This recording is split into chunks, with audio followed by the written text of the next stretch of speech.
we've added another sprite.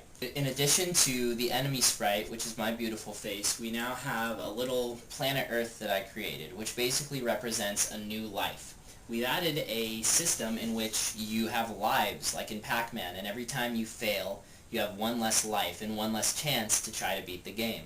You can gain back those chances, though, by getting our little life orbs. As you can see here, object associated with him, but once again, he doesn't have his own actions or events. There's already a live system in this program, which is very handy, and after it sets your lives +1, it destroys the little ball. He is not solid because you run over him. As you can see here, we have a collision event for him, which says set lives relative to 1.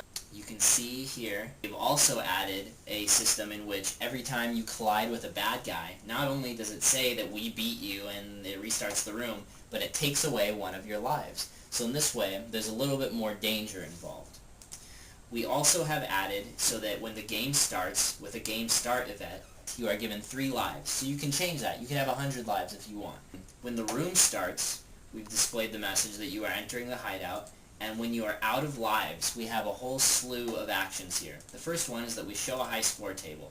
You can see that you can select the colors of the high score table, the font, the border, the background, and basically what it is it's just a way the game will actually save each score that you make, and you can enter your name and then compete with your friends if they want to come over to your house and, you know, play your Game Maker game. So it's very classic. Every game should have one.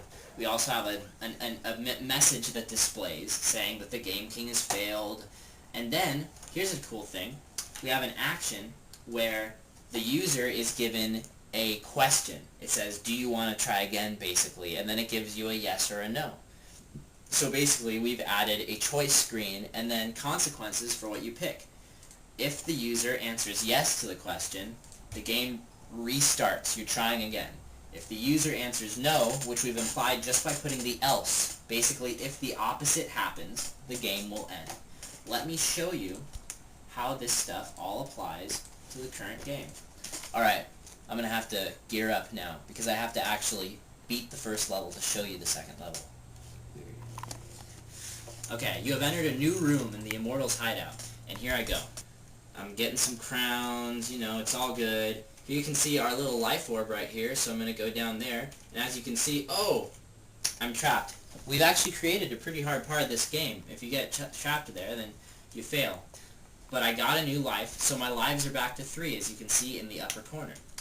Now I have 3 tries, 3 chances. If I die 3 times, then it's game over for me. But I am a pro gamer, so I will succeed. I have to collect all these crowns to finish this level, because as I told you guys earlier, there is a really nifty little system in which as soon as there are no more crowns on the level, ta-da, look, you've entered a new room in the Immortals hideout. We made that message flexible so it sounds like each time you enter a room, even though you're reading the same message, it sounds like it applies because you are in a new room. And now we've upped the ante. We have included 2 enemies and a life in this room and a lot more crowns to achieve. So here I am, going through this harder maze with two of my little faces chasing me. And basically what I'm going to show you guys now, because you can assume that the game will end if I beat it, let me show you guys what happens if I fail. The Immortal has claimed you, but you start this room over, not the whole game over. The Immortal has claimed you. Now I'm down to 2 lives. You can see my score is 19 from all the crowns I've collected. Look, my lives are down to 1 now. One more time, and look, we have a top 10 players screen in which me and Game King and a few of our friends have already gotten high scores, and now I'm going to type in game news to show that we got 19, which is a low score compared to what we could get. But there is time. And then look, the Game King has failed, and shall you fight Immortal again? Just like we programmed, you are given choices. Do you want to fight me again? Of course you don't. I'll beat you. So you press no.